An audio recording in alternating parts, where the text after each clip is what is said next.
آپ نے اپنے دور میں پارلیمنٹ قائم فرمائی، اور یہ سیدنا صدیق اکبر کے دور میں بھی تھی، اور وہ پارلیمنٹ یا مجلس شورا 2 ایوانوں پر مشتمل تھی۔ جس طرح ہمارے ملک میں آئینی طور پر جو پارلیمنٹ ہوتی ہے اس کے بھی 2 ایوان ہوتے ہیں، ایک کو اسمبلی کہا جاتا ہے اور ایک کو سینٹ، اور مختلف ممالک میں 2 ایوان پارلیمنٹ کے ہوتے ہیں، کسی کو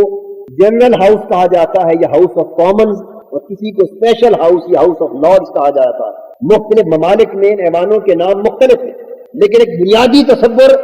تمام جمہوری ممالک میں پایا جاتا ہے، وہ یہ کہ پارلیمنٹ 2 ہاؤسز پر مشتمل ہوتی ہے، 2 ایوانوں پر مشتمل مقننہ اور پارلیمنٹ کا تشکیل پانا، یہ خلافت راشدہ کے دور کی تخلیق ہے۔ اور سیدنا فاروق اعظم رضی اللہ تعالیٰ عنہ کے دور کی پارلیمنٹ، اس دور کی مقننہ، اس کے بھی 2 ہاؤس، ایک کو شورائے عام کہا جاتا اور ایک کو مجلس مشاورت کہا جاتا۔ یہ شورائے خاص، شورائے خاص مہاجرین اور انصار صحابہ پر مشتمل، اور شورائے عام میں مہاجرین اور انصاری صحابہ کے علاوہ تمام عرب قبائل کے نمائندہ صحابہ بھی شامل، اور بعد میں نمائندہ تابعین بھی شامل۔ یہ انصار اور مہاجرین، مہاجر وہ تھے جو حضور نبی اکرم صلی اللہ علیہ وآلہ وسلم کے ساتھ مدینہ ہجرت کر کے آئے، جنہوں نے اسلام کی احیاء کے لیے، اسلام کے فروغ کے لیے، اسلام کے تحفظ، حفاظت اور نگہداشت کے لیے قربانیاں دی، اور جنہوں نے طویل دور حضور کی صحبت میں بسر کیا تھا۔ یہ اکابر صحابہ تھے، اور انصار میں اوس قبیلہ بھی تھا، خزرج قبیلہ بھی تھا، اور دونوں قبیلوں کی برابر سیاسی نمائندگی ہوتی، اور اس نمائندگی پر مشتمل شورا کا جو ایوان تشکیل پاتا اسے ایوان خاص کہا جاتا۔ جو دوسرا ایوان تھا اس میں مہاجرین اور انصار کے علاوہ تمام اسلامی ریاست کے عرب قبائل کے نمائندہ سردار بھی شریک ہوتے تھے، اور اکثر مسائل وہ اس شورا میں پیش کیے جاتے جس کو شورا خاص کہہ رہا ہو۔ بڑے بڑے تاریخی مسائل جو سیدنا فاروق اعظم کے دور خلافت میں پیش آئے وہ ہمیشہ شورا میں ڈسکس ہوتے، اور اس کا طریقہ یہ ہوتا کہ سیدنا فاروق اعظم رضی اللہ تعالیٰ عنہ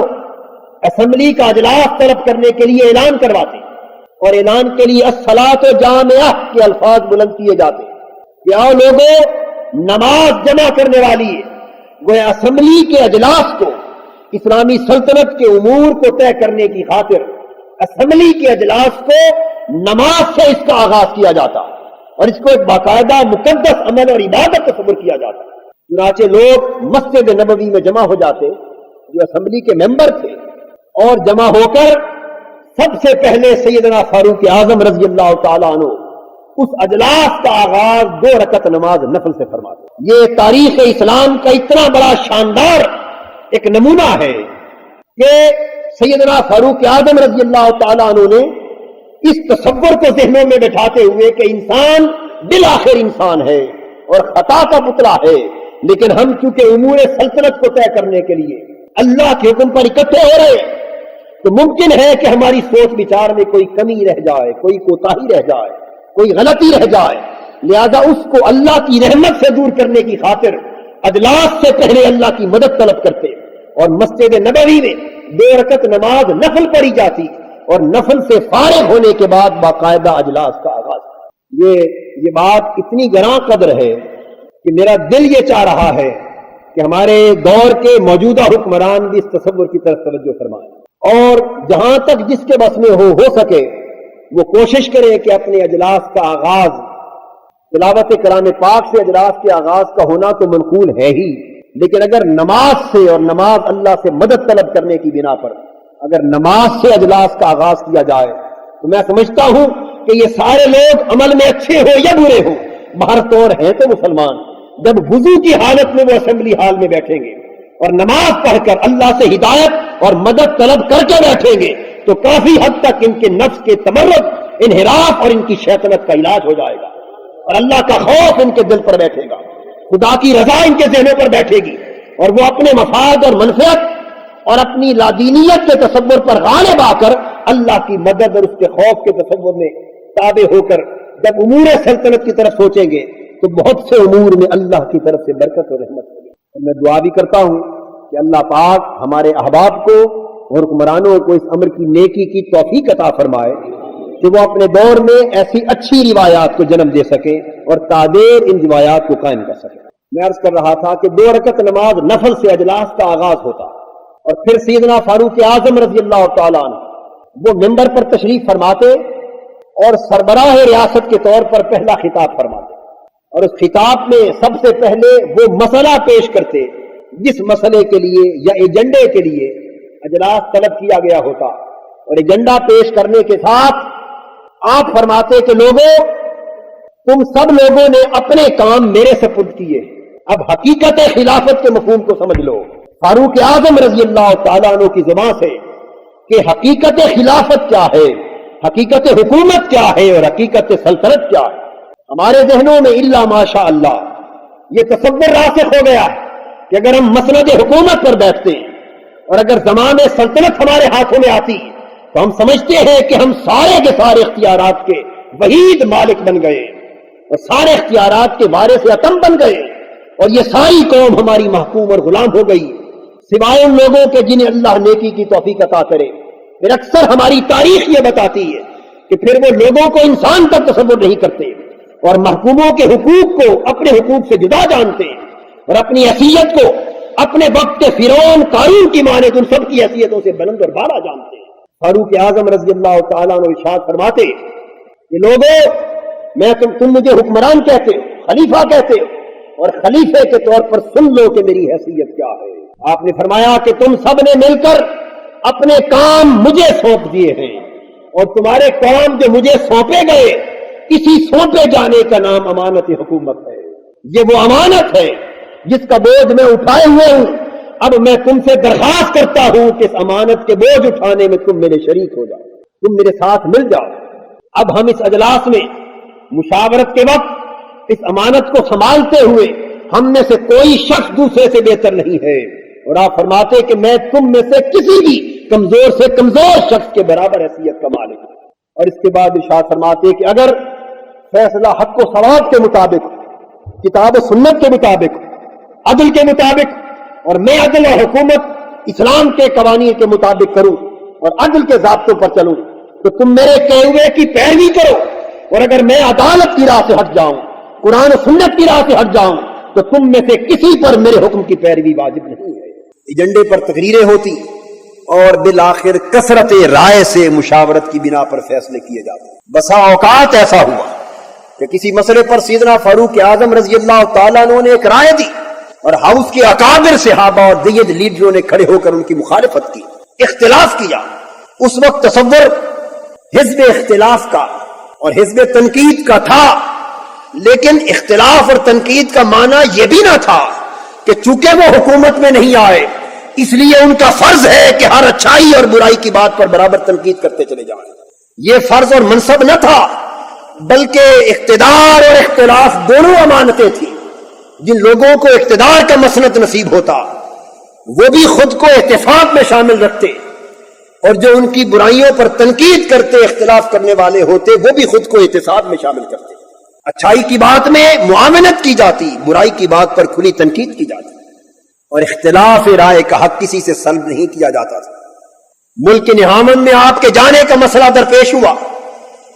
آپ نے فرمایا کہ میں وہاں کے حالات کے مطابق خود اس محاذ پر جانا چاہتا ہوں، لیکن ہاؤس نے آپ کی رائے سے اختلاف کر کے آپ کو اپنی رائے سے پیچھے ہٹنے پر مجبور کر دیا۔ عراق اور شام کی زمینیں فتح ہوئی، کثرت کے ساتھ لوگوں کی رائے تھی فوجیوں کے کہنے پر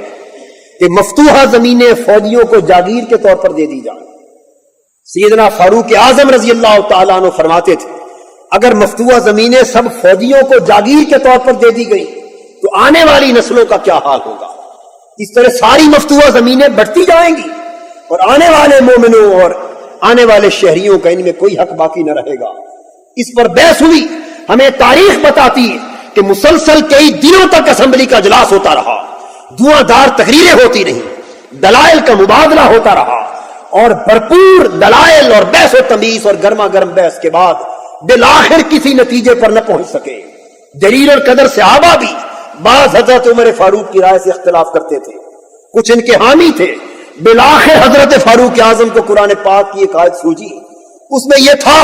کہ یہ جو کچھ مفتوحہ چیزیں یہ فقراء کے لیے ہیں، مساکین کے لیے ہیں، سب کے لیے ہیں، اور آگے جا کر اللہ رب العزت نے فرمایا تھا اور ان اہل ایمان کے لیے ہیں جو ان کے بعد آئیں گے۔ تو آپ نے فرمایا کہ جب اللہ پاک بعد میں آنے والی نسلوں کو بھی اس کا حق دیتا ہے، اگر ہم نے ساری زمینیں بانٹ دی تو ان کو کیا ملے گا؟ اس قرآن کی آیت نے اسمبلی کے کئی دنوں سے چلنے والے اجلاس کا فیصلہ کر دیا۔ تو یہ تاریخ خلافت راشدہ کے دور کی ہمیں بتاتی ہے کہ مسائل پر کھلی بحث ہوتی ہے، مال غنیمت کے معاملات پر بحث ہوتی ہے، فوجیوں کے معاملات پر بحث ہوتی ہے، اور دیگر خراج کے معاملات پر بحث ہوتی ہے، اور اس طرح بالخصوص شورائے مہاجرین و انصار میں تمام کے تمام فیصلے جمہوری اصولوں پر کثرت رائے سے طے کیے جاتے ہیں۔ بعض معاملات ایسے ہوتے جن میں دیگر سرداروں اور قبیلوں کی شرکت بھی ناگزیر ہوتی، اس میں شورائے عام کا اجلاس طلب کر لیا جاتا اور تمام قبائل کے نمائندوں کو بلایا جاتا اور ان کے سامنے اسی ضابطے پر کثرت رائے پر فیصلے ہوتے۔ بعض معاملات ایسے بھی ہوئے کہ جن کی جورسڈکشن فیصلے کی شورا سے بڑھ کر تھی، چنانچہ وہ پوری قوم کے سامنے وہ مسئلہ پیش کیا گیا اور استصواب عام اور ریفرنڈم کی صورت میں اس کا فیصلہ قوم کے ہر فرد سے لیا گیا۔ تو ریفرنڈم کا یہ تصور جس میں کوئی مسئلہ قوم کے سامنے اس طرح پیش کیا جائے کہ اسے آزادانہ بنیاد پر اپنی رائے دینے کا حق دیا جائے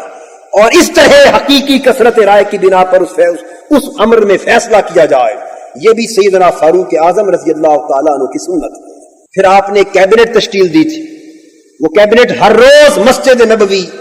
یہ دار الامارہ تھا، یہ دار السلطنت تھا، تو یہ پریزیڈنٹ ہاؤس بھی تھا، یہ پرائم منسٹر ہاؤس بھی تھا مسجد نبوی، اس میں ہر روز کیبنٹ کا اجلاس ہوتا۔ اور فاروق اعظم رضی اللہ تعالیٰ عنہ کی کیبنٹ میں حضرت عثمان تھے، حضرت علی تھے، حضرت زید بن ثابت تھے،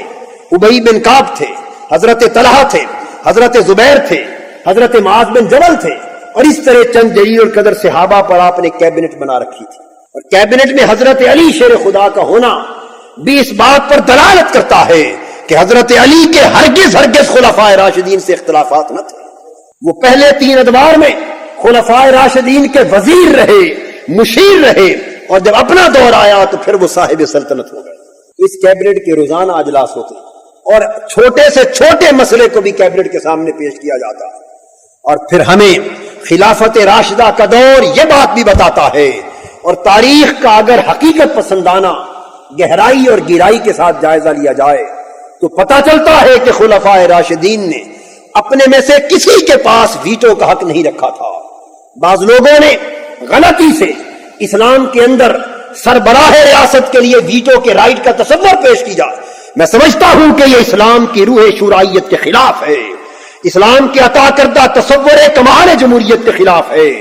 ویٹو کا حق اللہ کے رسول نے کسی سربراہ کو نہ دیا، حتیٰ کہ عمر بھر خود بھی استعمال نہ کیا، اور خلفائے راشدین ہمیشہ خود بھی کثرت رائے کے فیصلے کے پابند رہے، اور کوئی دن ایسا نہ آیا کہ شورا اور اجلاس نے ایک فیصلہ کر دیا ہو اور وہ سربراہ کے پاس منظوری کے لیے گیا ہو اور سربراہ نے شورا یا اجلاس کے فیصلے کو مسترد کر کے دوسری بات کہہ دی۔ اختلاف ہوا، ہاں جہاں اختلاف ہوتا وہاں دلائل دے کر کنونس کیا جاتا، ہاؤس کو قائل کیا جاتا، لیکن کبھی بھی مشاورت کی روح کو مجروح نہ کیا جاتا۔ اور سیدنا فاروق اعظم رضی اللہ تعالی عنہ اس روح جمہوریت کو کیوں مجروح کرتے کہ آپ وہ پہلے فرد ہیں جنہوں نے برملا اعلان فرمایا لا خلافت الا ان مشورہ، کہ اسلام کے اندر باقاعدہ مشورے کے بغیر حکومت اور خلافت کا کوئی تصور نہیں ہے۔ جو حکومت، جو خلافت اور جو سلطنت مشاورت کے بغیر، حقیقی مشاورت کے بغیر قائم ہے، وہ جس قدر بھی اسلام کا دعویٰ کرے وہ اسلامی حکومت کہلانے کی حقدار نہیں ہے۔ کنز الاموال میں ہے، سیدنا فاروق اعظم رضی اللہ تعالیٰ عنہ نے یہ بھی فرمایا من دعا الی امارت نفسہ او لغیرہ من غیر مشورت من المسلمین فلا یحل لکم الا تقتلوہ۔ اس قدر جمہوری اعلان سیدنا فاروق اعظم فرما رہے ہیں کہ لوگوں، فرمایا اسلام کے اندر کسی قسم کی شہنشاہیت کی گنجائش نہیں ہے، کسی قسم کی بادشاہیت کی گنجائش نہیں ہے، کسی قسم کی موروثیت کی گنجائش نہیں ہے، کسی قسم کی آمریت کی گنجائش نہیں ہے۔ آپ نے فرمایا اگر کوئی شخص اپنی آمریت قائم کرنے کے لیے یا کسی دوسرے شخص کی آمریت قائم کرنے کے لیے تمہیں دعوت دے اور لوگوں کی رائے طلب نہ کرے لوگوں کو رائے دہی اور ووٹ کا اور مشورے کا حق نہ دے اور اس کے بغیر اپنی سلطنت اور آمریت قائم کرنا چاہے تو فاروق اعظم نے فرمایا کہ اس کا خاتمہ کیے بغیر سکھ چین سے بیٹھنا تمہارے اوپر حرام ہے۔